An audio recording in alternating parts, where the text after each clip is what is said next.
another valuable question that helps us to grow personally is to be willing to look at who or what am I blaming? Yeah. Who or what am I blaming?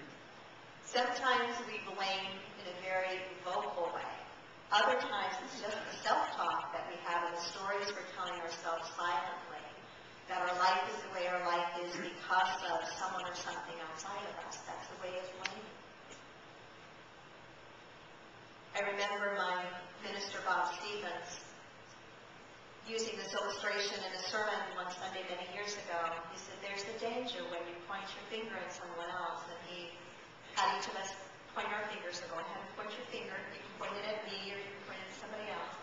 He says, notice when you're pointing your finger, you have one finger pointing at whatever you're pointing at, and three fingers pointing back at you. You know, I've never forgotten that. It's a simple little thing, but I've never forgotten that. And so there is tremendous growth potential when we are willing to be honest with ourselves and gentle with ourselves.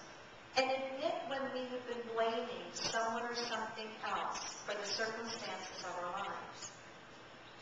The growth is when we are willing to admit that, and we are willing to turn it around and say, well, what in me is contributing to this? What is this telling me about me?